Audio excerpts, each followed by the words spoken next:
And I come out, I got my shades on, and my dad looks at me. He's like, Nev. And I'm looking around, I'm just like, man, am I really out here?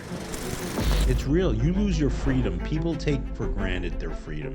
You had a lot of lenders that made a lot of money with you, and people don't realize this. And this is gonna come out. Like you were targeted. I'm sorry for the pain and suffering that endured. I didn't cause it. I was a part of it. So what's the dumbest shit you've bought with money when you had money? Come on, Nevin. How do you think we were gonna start, buddy? Oh my God, man, that's not. I thought we had a respect level situation going on. What's the dumbest shit you ever bought? Come on, man. People want to know. People want to know. I'm gonna give you the funniest answer you would have never seen coming. My attorneys.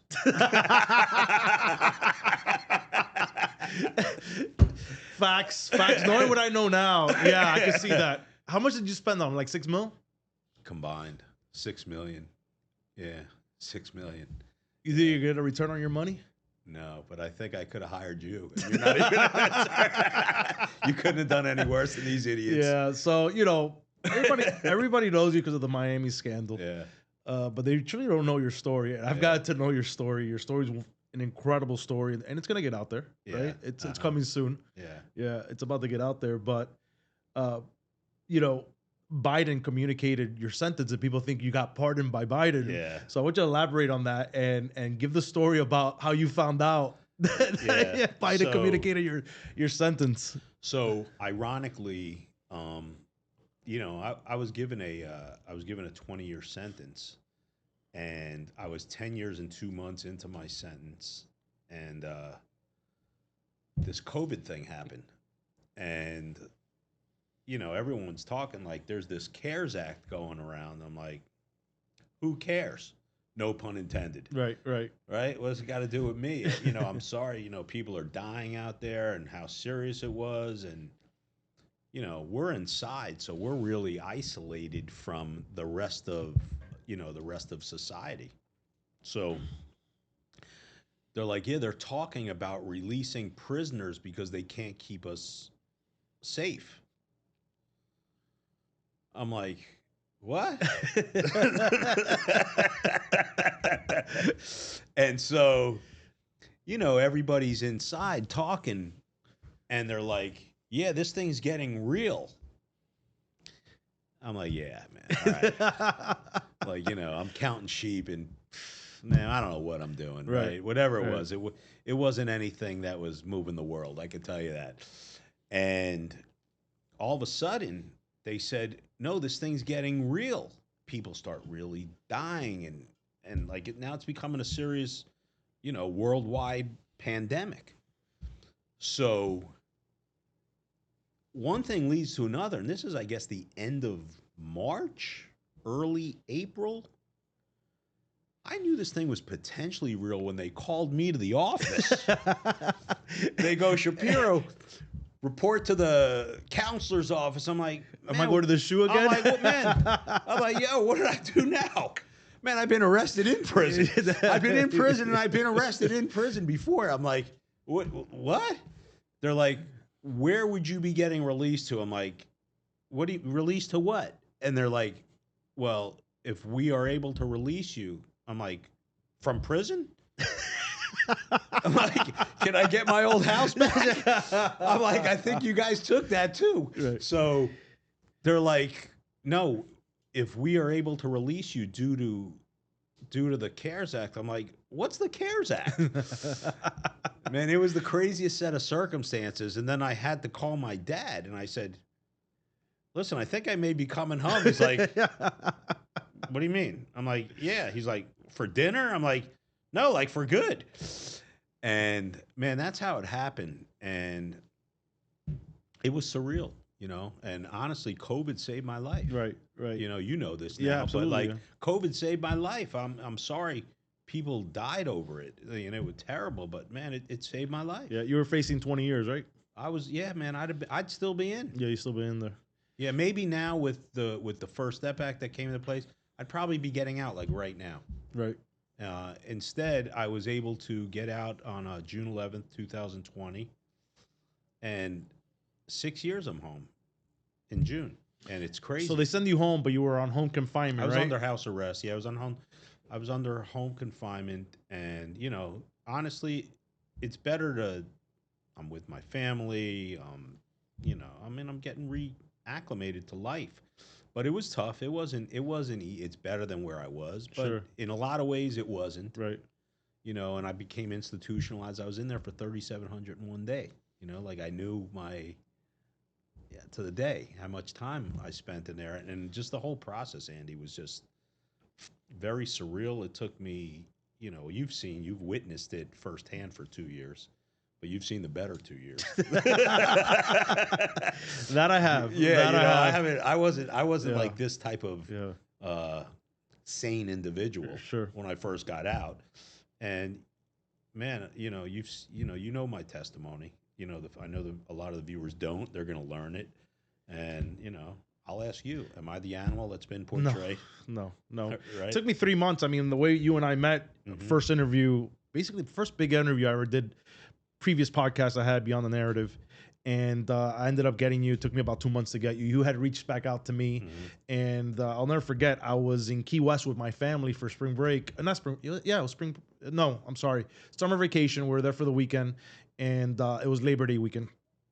And I get a message from Jay, one of our girls that does our posting. She's like, "Hey, Nevin Shapiro reached out. He wants to speak to you." I'm like, "Tell him, yeah, next week." And he goes, "No, he wants to speak to you now." I said, "All right, I'm gonna call him." So I get your number, blah blah, and we jump on a call for an hour. It was the most incredible hour. I'll never forget, because I told my wife, I'm like, "Hey, I'm about to get on a call with Nevin Shapiro." She goes, "What?" She goes, I go, "Yeah," and I was so nervous because I did not know what to expect from you, and it was pure comedy for an hour.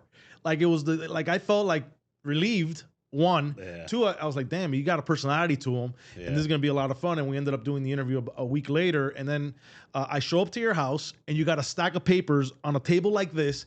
I'm like, what the hell is this? You're like, "Hey man, before we get into it, you got to understand what's put out there about me in the media is not true, and there's more to my story than what you know." I said, "Nevin, I can't do this right now, but I'll definitely take a look at it." We started looking at some things, blah, blah. We did the interview. I loved the interview. You were gracious. You were amazing. And we talked, and I said, "Hey, I want to come back." And we sat down at Starbucks, and I really got intrigued by your case. And I started looking at all the documents, and I'm like, "Oh, hold on. Do I have receipts? Oh, 100%. 100%. Yeah. It's and it's going to come out. Yeah. We got some things now in the works, and it's all going to be out. And now I'm in the will. Now you're in the will. Right. But your story has so many different complexities, and really what it is, it's a product of how flawed our legal system is, and you happen to be a victim of that system, unfortunately, and that's what's going to be revealed to the world. But I want to back up. So they tell you, "Hey, you're going to go home." You leave prison day one. Where do you go? Well, you know this story, but for the what was like your first request? So all right, so for the edification of the viewers, right? And we're gonna help build your viewership here, right? So all right, so let me take you from all right, so it's 6:30 a.m. You wake up, right? Everybody's like waiting.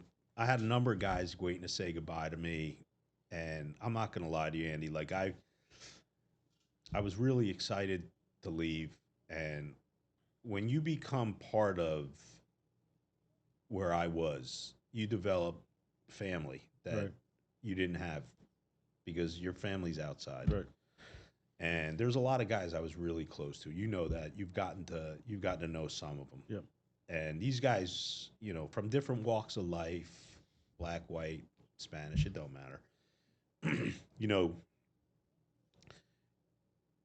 Everybody's the same in there. And I never walked around like I was Joe Moneybags or Richie Rich. If anything, the opposite.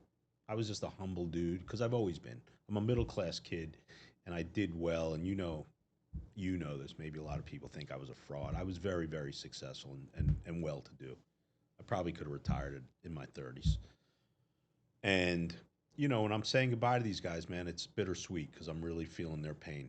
Some of them aren't getting out anytime soon. A lot of them have gotten out since. They've reached out. all too happy to take their call and help in any way that I can or be beneficial to their reentry into society. But it was bittersweet for me. I'm not gonna lie, I was ecstatic, but there was a side to me that was sad too. So we're walking out, and this is probably one of the best stories. So there's 4 of us. It's me. I did 10 years. There's this other guy. He did like 15. There's another guy. He did 14. So between us 3, we got like 50 years inside. And all of a sudden, you got this one little pain in the ass kid. Like, he was a Richie Rich. He got like a 1 year and a day sentence. He had done 3 months. And he's pushing us out of the way. I said, all right, Mandela, calm down with your fucking long walk to freedom. And the cop just lost his shit. We were like, he's pushing us out of the way because he's been away for so long. Right. And he's running out the door. And I just remember, like, he's running and he gets outside and he's kissing the ground. This kid's been in 90 days. I spent 6 months in a box in the shoe. Right. I did twice the amount of time he was inside. And I walk out and I see him kissing the ground and his people are all over him. They're all crying. I'm like, me and these guys were just locked up for literally half a century. And we're laughing at this guy. And I come out, I got my shades on, and my dad looks at me. He's like, Nev. And I'm looking around. I'm just like, man, am I really out here? Right. And, you know, my dad came and gave me a hug. He was with my puppy and my stepmom.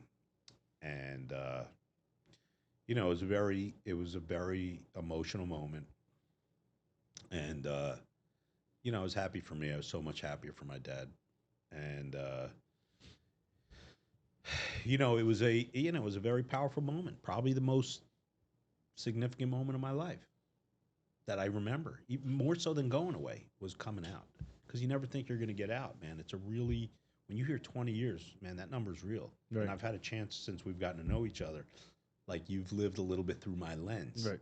And maybe have a different view than the average person. And so we get in the car and we're leaving. I'm in Jessup, Georgia. So we're probably like 45 minutes maybe from Jacksonville. I don't remember exactly, but less than an hour, maybe an hour. And my stepmom goes, all right, where do you want to go eat? I'm like, listen, and now, so it's COVID rules and everything. They got to check what state you're going to. I don't know. I haven't been in a car in a decade, other than a prison bus, right? So I'm like, yeah, let's just go, man. Maybe they'll change their mind or something. Let's just keep going. So she goes, all right, we're in Florida. Where do you want to go? I go, Waffle House. Of course. Of course. I'm like, man, Waffle House. So Andy, I swear to you, and to this day, my stepmom and I, her name is Fran, we laugh about it. When I got out of the car, I was scaling the wall. She's like, what are you doing? And I'm like, I'm looking to see because I'm like out of bounds. Right. What does that mean? Oh I'm out of bounds, man. Yeah, I'm like in prison, out of bounds. Yeah, I get it. I'm going back to the shoe, bro. I got PTSD. Are you looking for the sniper? What? I'm ready to hit it. Man, all I know is that she's like, no, you're okay. She's holding my hand, man, and walking me like a puppy right into the Waffle House. Sure. And so she goes, you know, like, what? I said, I just need to taste like real soda. Did you get a the Coke? Taste of bacon, like Right. I was, you know, and it was just surreal, man. I bet. It was so surreal, and you know, I'll tell you, you know, you already know how I am, so like I can tell you like the funny story when I touched down. So I get a call from, you know, guys got things inside, right? You know, so I get a call at 6:15 in the morning. They had my dad's phone number. Right. So I said, call me tomorrow. So they had my dad's number. And I get a call at 6:15 in the morning. So I'm staying in Boca. And, you know, I don't want to get you canceled, but you already know where it's coming from. It's a great story. You know where it's coming from, and you already know who I am, and everyone knows there's no racism in my world. Zero. And this and that, Zero. right? So, Andy, I slept in a bed. Like, I'm going to the bathroom. Like, I can't even believe, like, I'm taking a shit by myself. Like, it's crazy. like, dude, I can't even believe it, right? I get a call 6:15 in the morning, like, yo, Shapiro, yo, and it's my guys. There's like 5 of them on a speaker. They're like, yo, what's it like being free? I said, fellas, you're not gonna believe this, man. I'm in Boca Raton. I just looked out my window. There's people walking dogs and shit. You wouldn't believe it. I said, bro, I'm looking around and I'm looking and I'm seeing something that I haven't seen in 10 years. They're like, what? I'm like, yo, white people.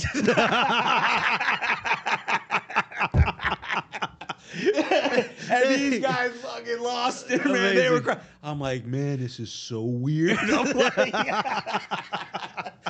like, man, this is incredible. And they're like, man, they're like, I'm like, yeah, man, they're like walking like dogs and shit. And like people are cleaning up after their dogs. I'm like, man, I miss you animals. Man, your stories are the best. Like, Yeah, that deserves a whole entire show. And I actually wanted to get a story out of you. This is a great story. Yeah. But you were locked up with some very high-profile people. Yeah. You had, you told me stories with Bernie Madoff, the guy Ebbers Bernie Ebbers, Bernie WorldCom. But talk about Jeff being locked. Skilling, Yeah, talk about Enron. being locked up with those guys and how those conversations transpired. Did you have conversations with those guys? Oh, yeah, plenty of them. So I actually shared a room with Bernie Ebbers, which was very interesting. My sentence was actually predicated on his crime, right? And he passed away after I'd gotten out. He got out on a compassionate release and died a few weeks after. He had Alzheimer's or something. He went downhill fast. He was older anyway, Yep. but not similar in age.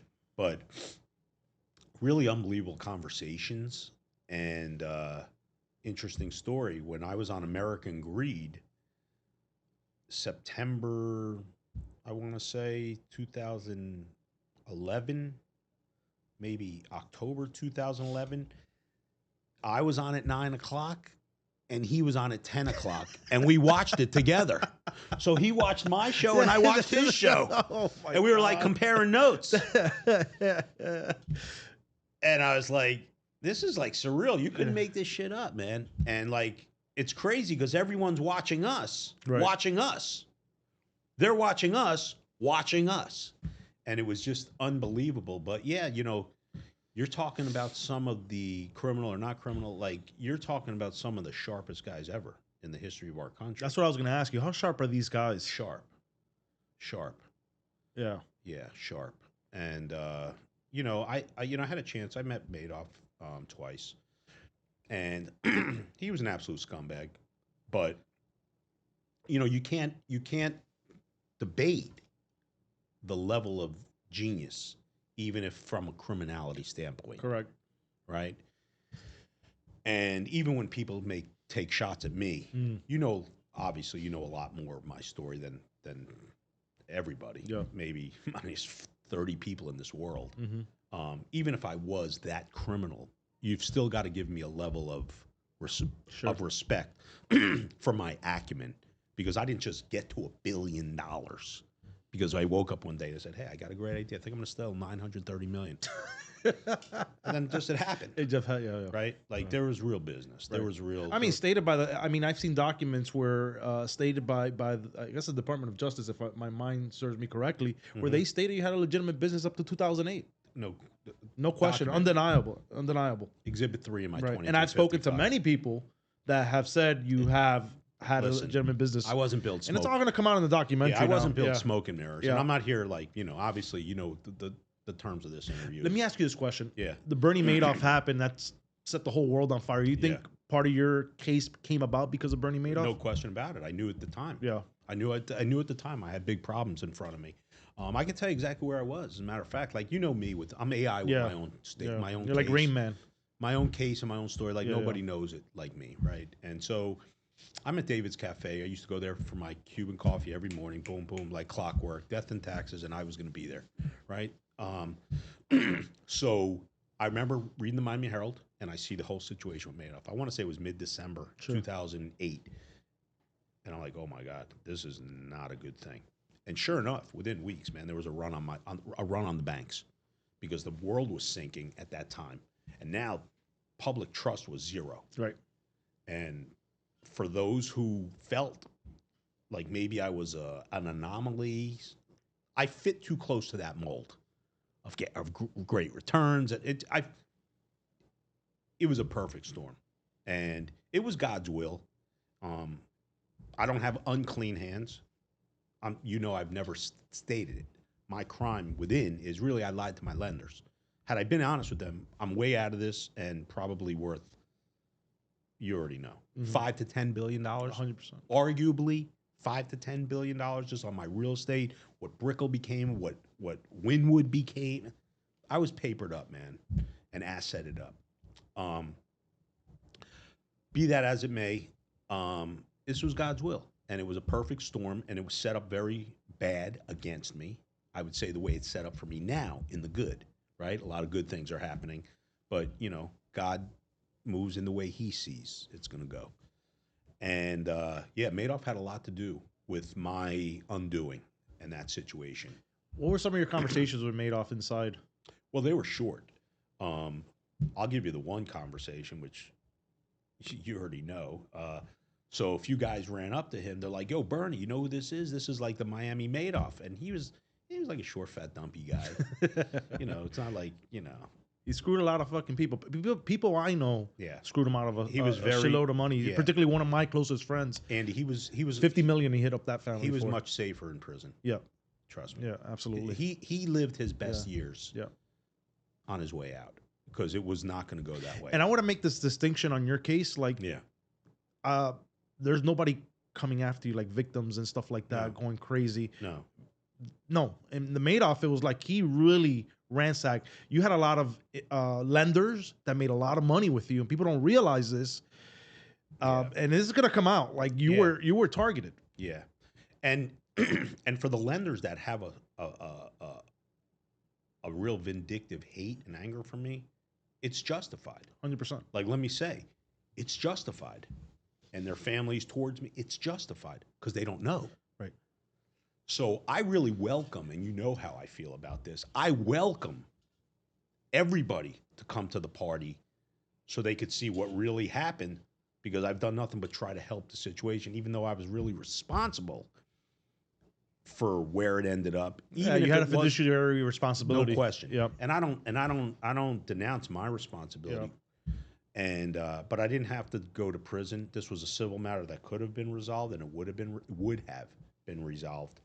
But I don't want to relitigate the case here on your platform. But it's going to all come out, and 100%. It's going to happen. Yep. And everyone's going to be better for it. I'm sorry for the pain and suffering that endured. I didn't cause it. I was a part of it.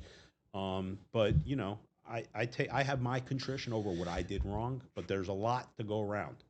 Yeah, as it relates to that. Absolutely. But to answer your question, Madoff and I, so these guys brought Madoff to me, and he goes, "Oh yeah, Shapiro." He put his arm around me. He goes, "Yeah, you did pretty good, kid. Not as good as me, but you did pretty good." And I go, "Yeah, well, you're leaving in a hearse, and I'm leaving in a Bentley." Pretty much. He left in a hearse, and the Bentley's on hold.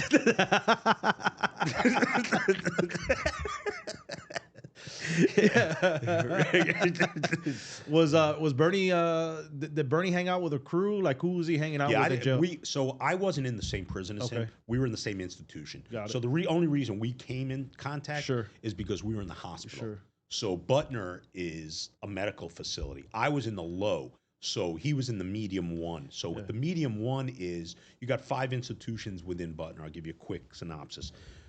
You have the camp, which is like guys that have very little time and they're not security risks. 200-300 people go there. Sure. Then I was in the low, which is the lower security, had about 1,400 inmates. Then you got the hospital for guys that are really sick and different problems and they need to be in a hospital type venue. Then you got the medium one, which is where Bernie was, where there's mob guys that go there that are going to do life and extreme sentences, but it's a comfortable place to go, which is where I would have thought, Diddy would have ended up if he got larger sentence, Right. or where Sam Bankman-Fried would have landed. Right. Is what I would have said, because you can walk the yard. It's beautiful. They put a cage over the top, and it's good living if you got to be inside that situation. And then the other medium is they call the deuce, which is the medium 2, and that's where you got the young dudes wilding, and Bernie would have just gotten two-pieced up left and right.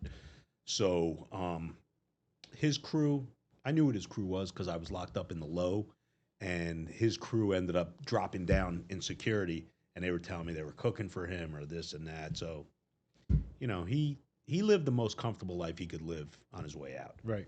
For prison. So I've heard a lot of your stories inside of prison. Yeah. When it comes to your basketball teams, I think people need to know about who you had on your basketball team and what those games looked like. Because you were a little bit of a baller, and not because I'm believing what you told me. I've asked the people around you, and they say you were the real deal. So let the audience know a little bit about who was on your team, because I think that it was incredible stories there. Ramil Robinson, who Michigan. won the national championship with Michigan. Yeah, he was in there for like a 5-6 year bid on fraud. William Bedford, who was a lottery pick. He's older now. He's like 7 feet tall. And man, they were just dudes. So like, I can't think of the kid's name. He led the country in scoring for Murray State and was a second round. Isaiah Kanan. His dad, who was like 6'6", country chiseled, and wouldn't go inside because he didn't need to. He didn't miss from 40. You just stroking it? What? Man, listen, Andy, prison basketball was like, that was it. Like, it, man, thank God I was still in shape. So how they let a 5'4" or 5'5", 5.5. And little little white Jewish guy playing these games? Yeah, I could play, man. You know, I could play. Like, you know, now it's over. But how did you like get your like? So the way it happened, because you're just not getting in those games, right? No. So right? the way it happened was, the whole Miami story breaks. Okay. So now I'm like, you know, I'm like a public figure, which is not a good thing inside.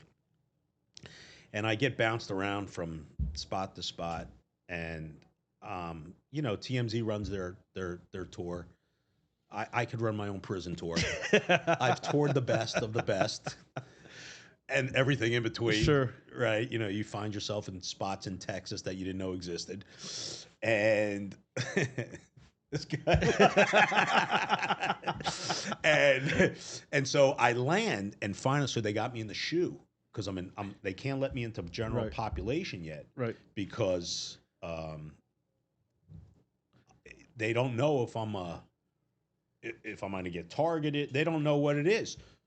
So I'll lead you into my basketball story. So they come to speak with me, SIS lieutenant, which is like the FBI inside, internal affairs, to make sure. They're going to test me to see, am I soft? Am I this? Am I? They're feeling you out to see where you at. Am I prone to homosexual activities? Like, they got to really do a litmus test on you. So the dude says to me, I'm like, man, when am I getting in the yard, man? I'm tired of this shit. Like, what am I doing?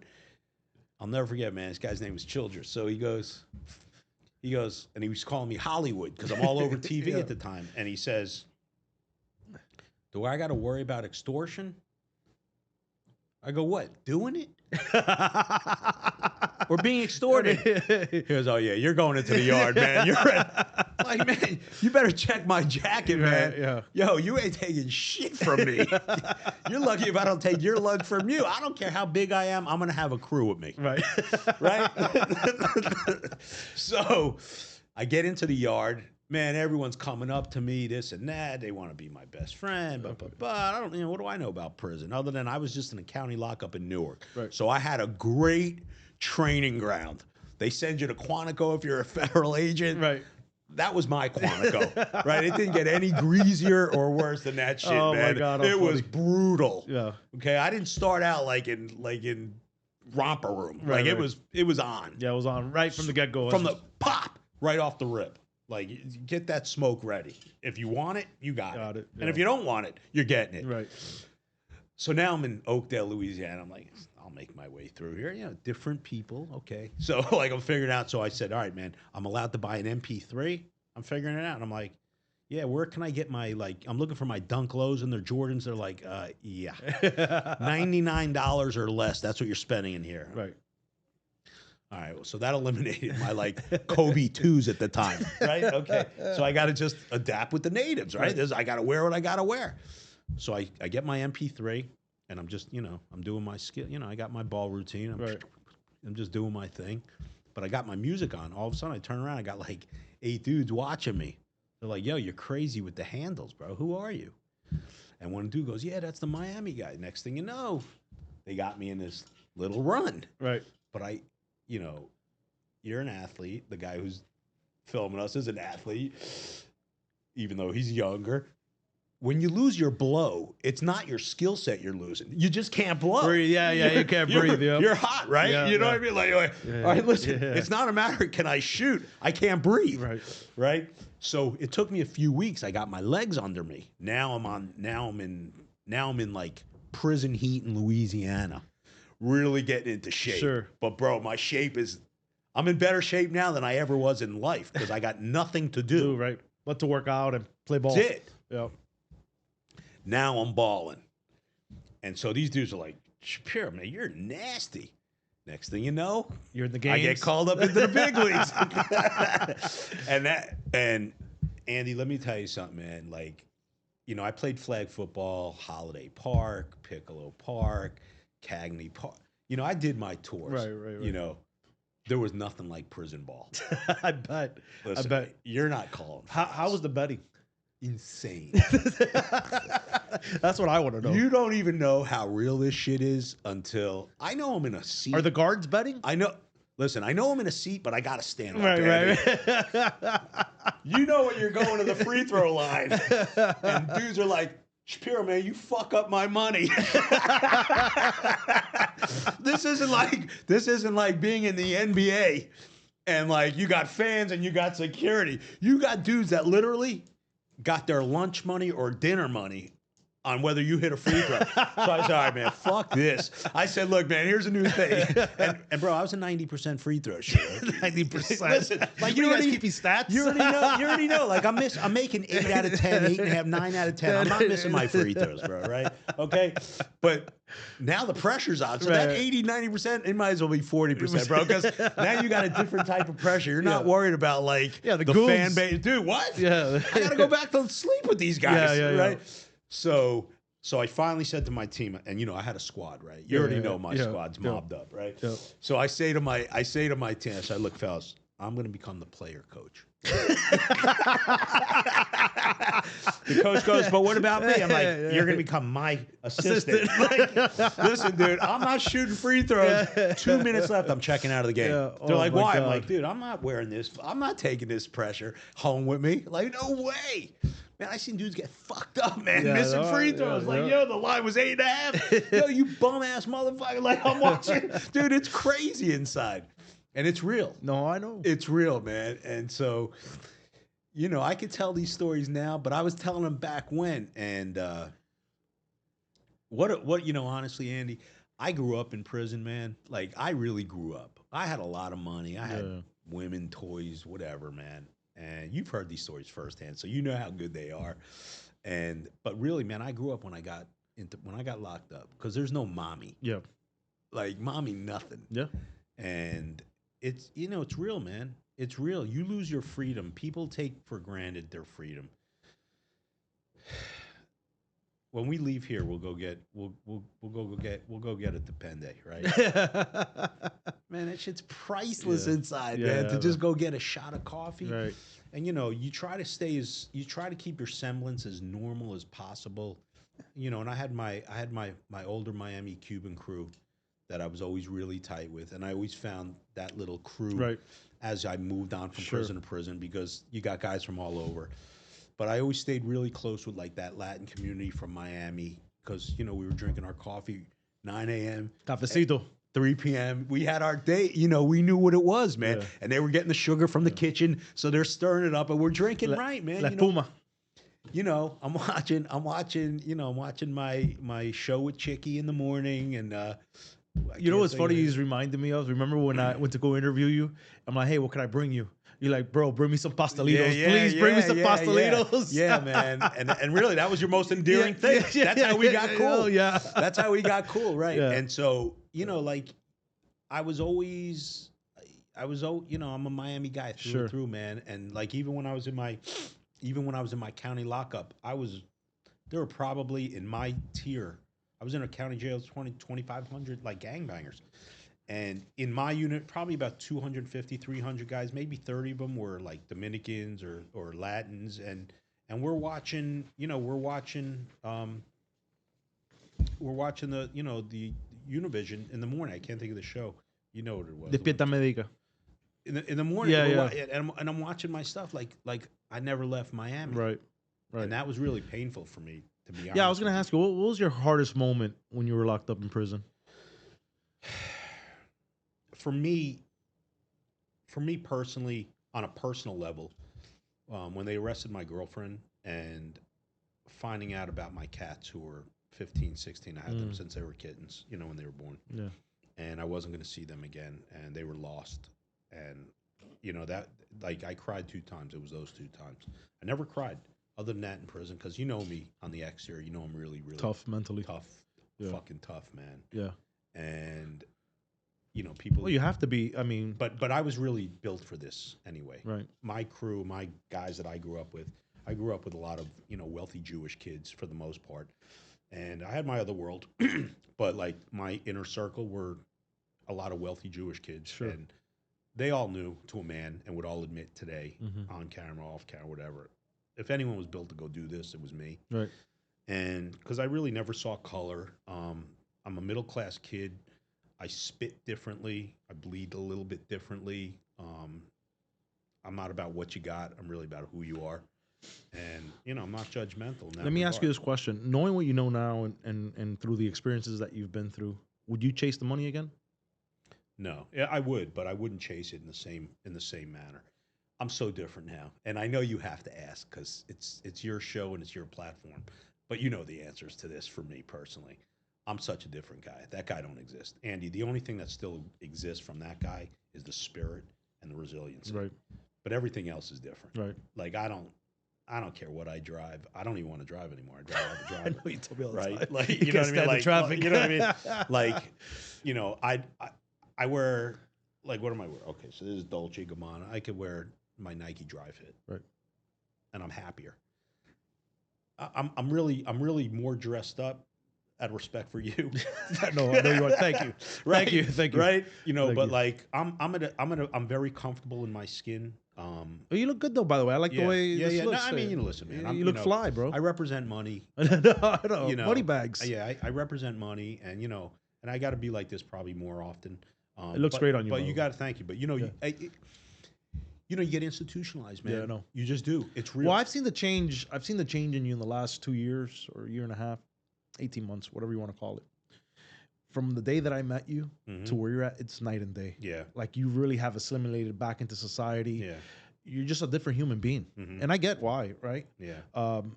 It's pretty cool to watch you on this journey, right? Seeing you where you were at. I didn't, previous to that, I didn't know you, but seeing this journey and what you're going and where you're heading. Yeah. Because a lot don't know, but I know where you're going. Yeah.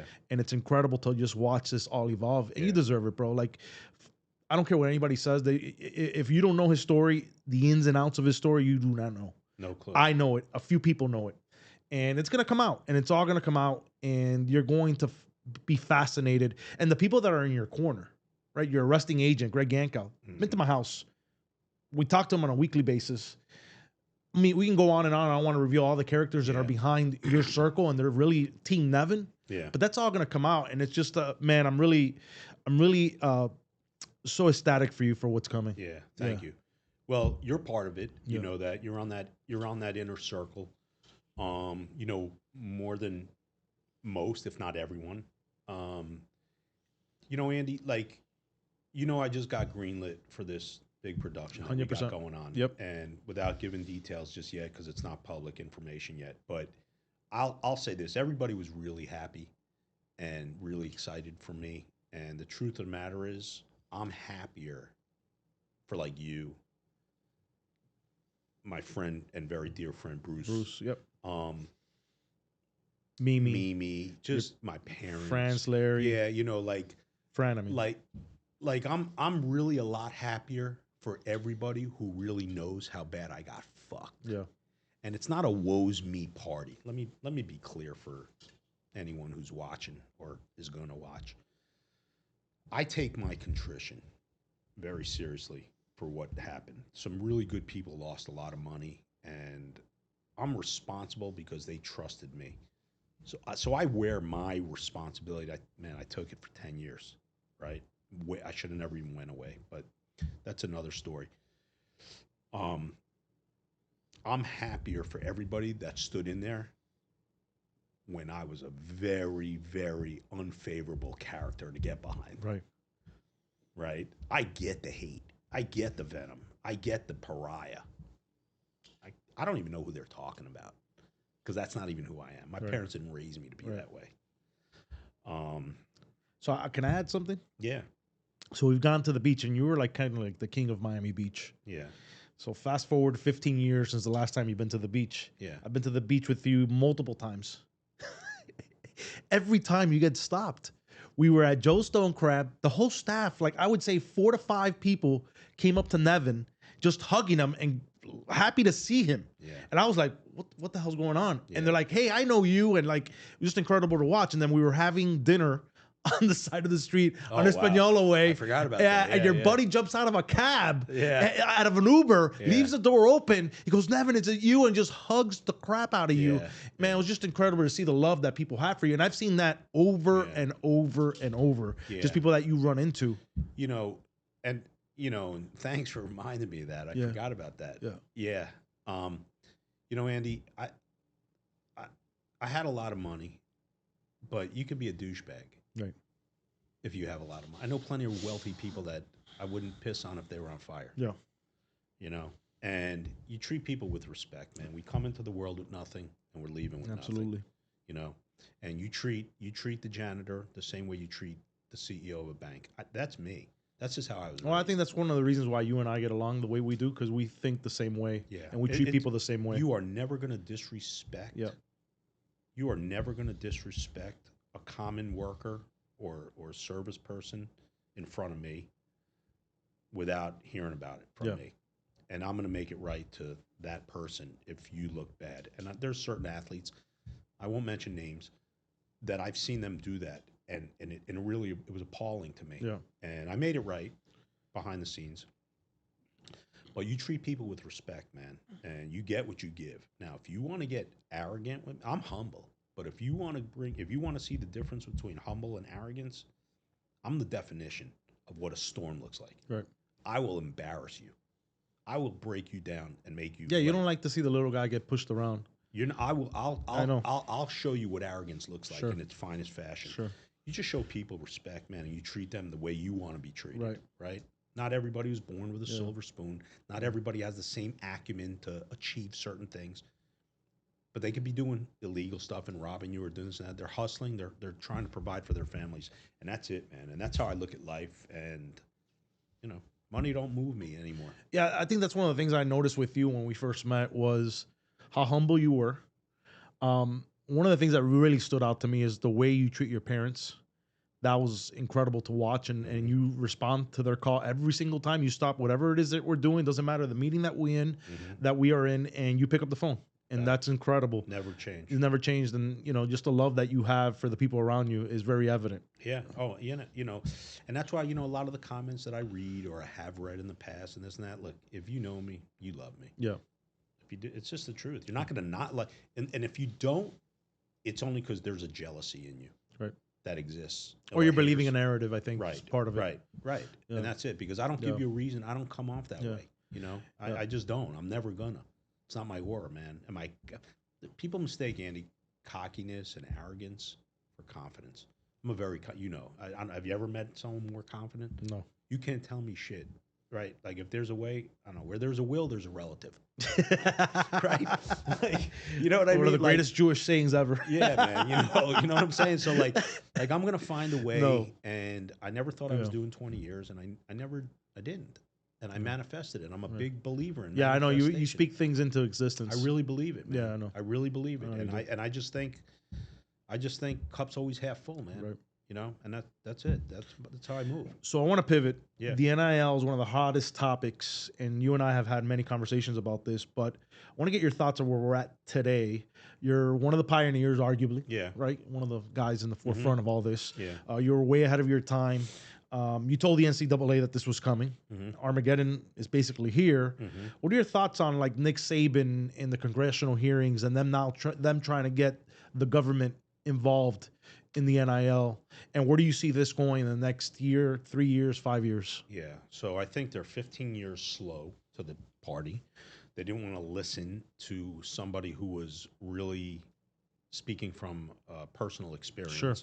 I saw the landmines. I saw where the vulnerability was within the athletic administrations.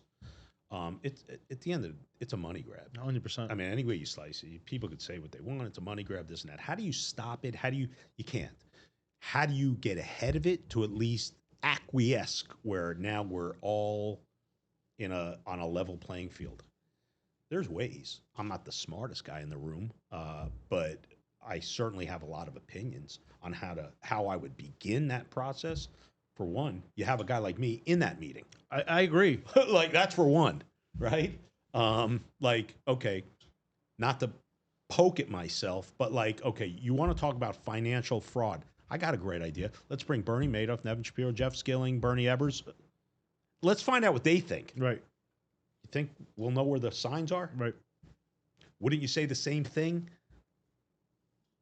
for NIL? Right. And paying players and this and that?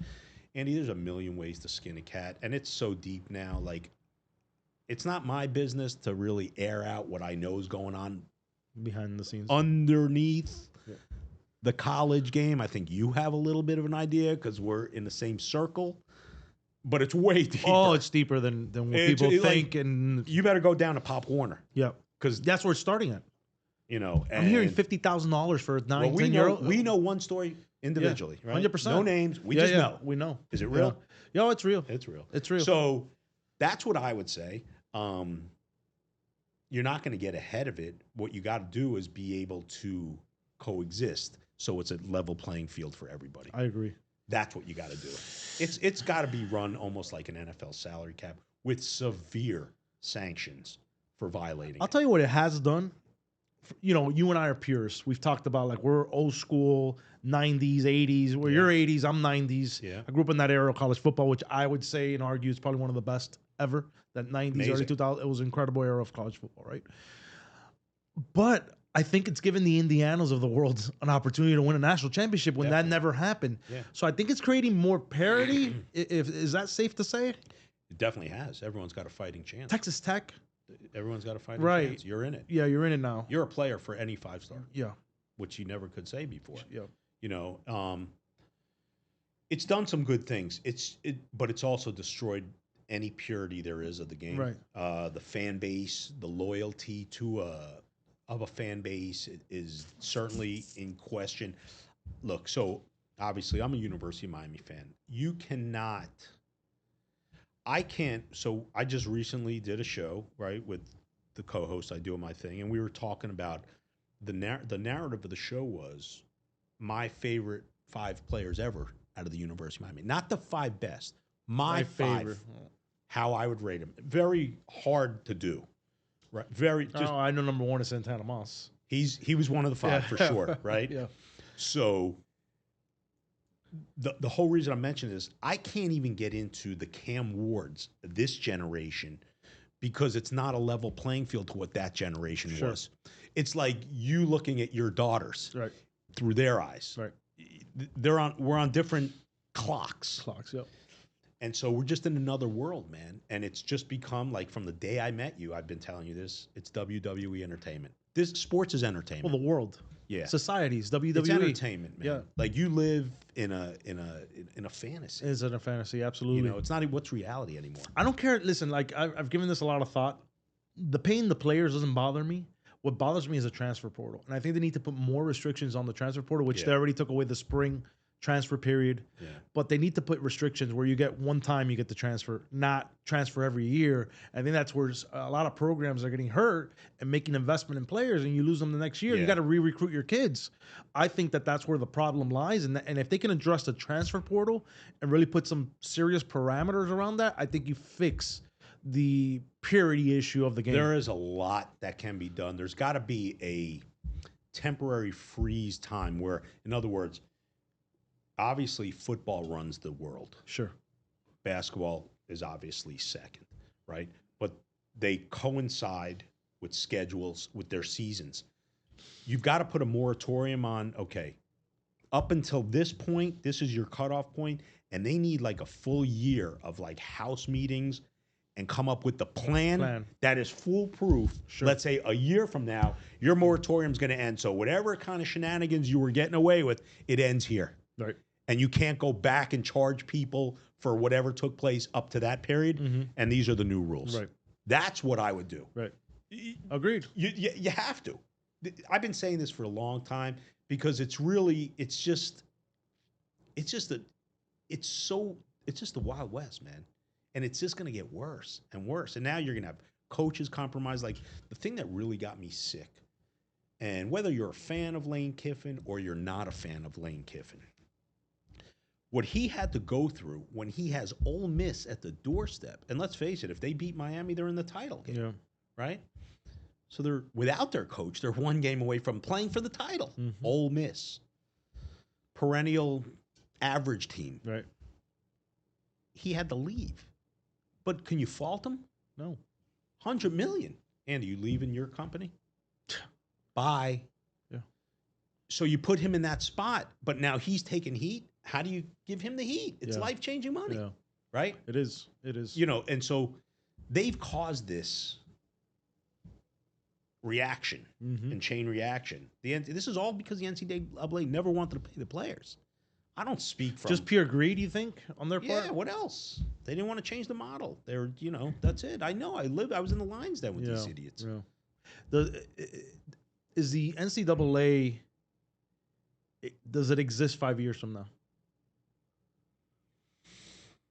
In a limited capacity. Right?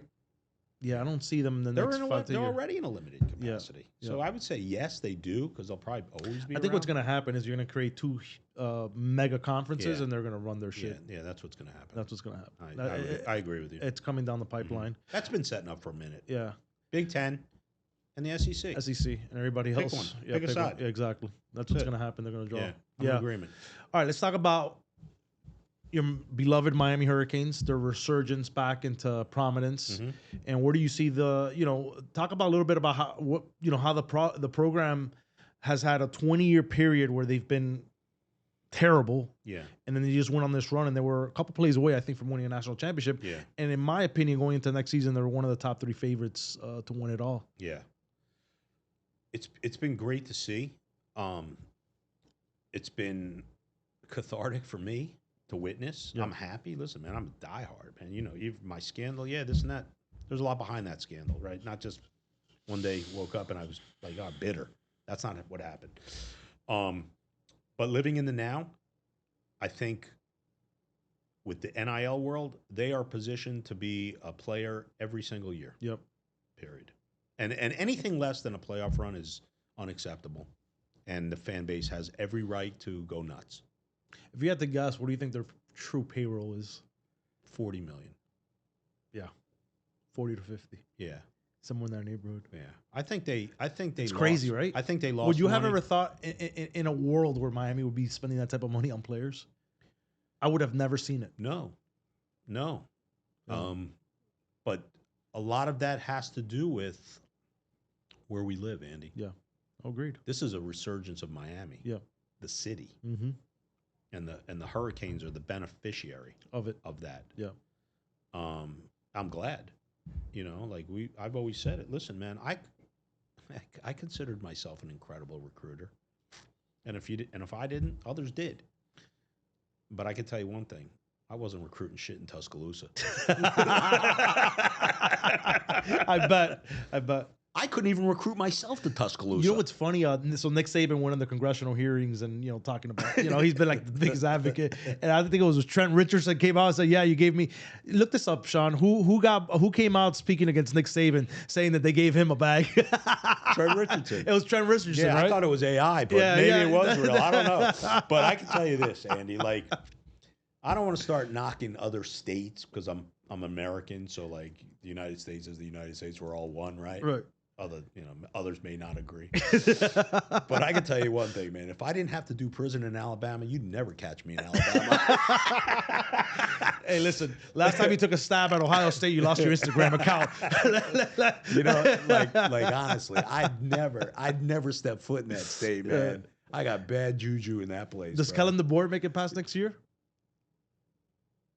Not if they don't.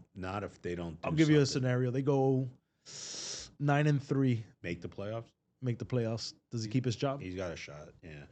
Who are you replacing him with? That's the question. You know what I mean? Like, dude, you're gonna keep paying $100 million contracts and buyouts and this and that. The only guy that's happy to see those things is Jimmy Sexton. Yeah, of course. He just keeps re-upping. Oh my God, how much money do you think that guy's worth? Check back in a year because it'll be a lot more. Oh my God. Yeah, it's crazy, man. Highway robbery. It's crazy. He's created the market, though. He's created the market with his coaches. Great. I love it. He's a trendsetter. He is. I love it. Yeah. Yeah. All right, so I'll be remiss. I gotta ask you a question here. Yeah, I want your honest answer here as we come to a close. You have to ride with, risk it, or run from, and we'll give you 3 names. I have to ride with, like you're riding with. You have to risk it. You have to run from. Okay. Mario Cristobal, Terry Porter, Tim Tebow. So I have to give a different answer for each Yeah, name? so who would you ride with out of those 3? Mario Cristobal. Terry Porter. And for context, Terry Porter is the guy that threw the flag against the Ohio State game, and Nevin hit him with the bottle in the head. Is that right? Yes. Allegedly. And obviously, Tim Tebow, you put a bounty on Tim Tebow. It's probably why you went to jail. Yes, but anyways, I agree. Yeah. So I gotta put one of those. Yeah. So ride with, risk it, or run from. But I gotta pick one for each. Each, yeah.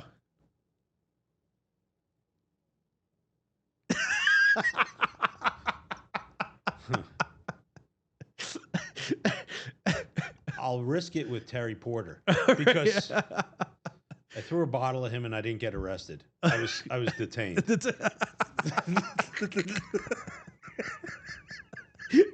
Great answer. All right. Okay. I could ride with Mario if I had to. Okay. I mean, I used to ride with Mario. I know. You know. I just have to throw it out there, man. I'll ride. You're gonna ride with Mario? Okay, got it. If he wins, I'll really ride with him. If he loses, I'm not risking shit with him. If he goes back to that boring ass Mario ball, man, I'm running from it. I'm just telling you, man. But if he lets Shannon Dawson do his thing, yeah, I'll ride with him. And then Tim Tebow, you running from? No, I'll ride with him, man. He's with God, man. Yeah, he's with God. So who are you running from? It's a tough question, I know. I'm running from the feds next time, Andy. I'm running from the feds next time. I'm telling you, I'm not sticking around. I'll let you off the. I'll let you off the hook on that one. Yeah, I don't want you to get in trouble with God. Yeah. I don't want you to get in trouble with God. But no, like Tim Tebow, I got a lot of respect for because of what he really stands for. Absolutely, he's an incredible human being. Yeah, like what and the things that he's fighting. Yeah, and I want to publicly apologize for the bounty I put on him. How much was the bounty? $10,000. Did you pay it out? No, they didn't collect. They didn't collect. That's right. Yeah. Am I riding with Mario? Yeah, I'm riding with Mario, man. Yeah, I think you get us a title. Listen, bro. man. You've been a critic. I've been a critic of Mario, but I came out and I said, you got to give him credit, Andy. I take a little bit of credit for riding him. Yeah. I do. I believe it. I really do. I believe it. I think we've heard conversations. I think the fan base. I think the fan base who really gets that I know what I'm talking about really understands. Like, I talked enough shit to get in his head Absolutely. that was deserved. And I believe losing to SMU at that stage of the season set up for where he is now. And now I think he's been elevated to a much different coach with experience. Agreed. And he's really positioned for a great run. Absolutely. That's how I really feel. It took some lumps to get there, but I think he's there. He was a couple plays away, a bad Carson Beck pass from winning it all. That's man. it. Yeah.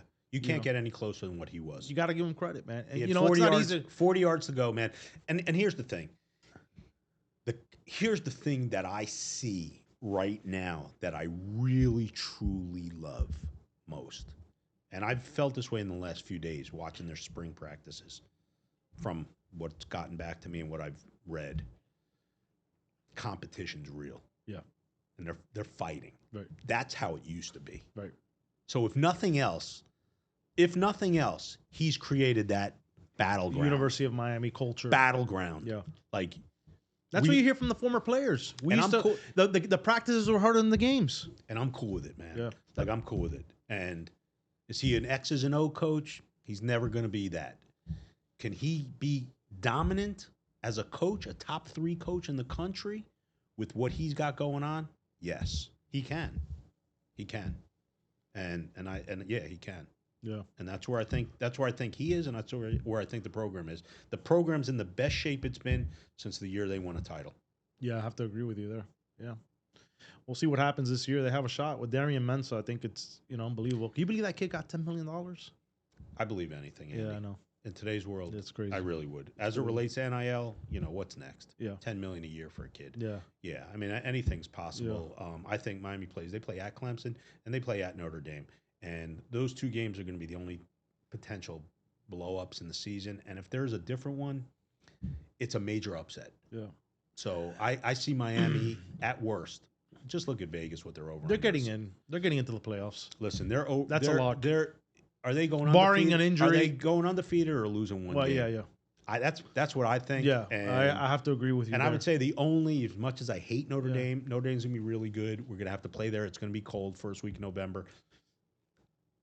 That's the only game I can see us potentially losing. Agreed. All right. So in closing, what's one thing you want people to know about your story?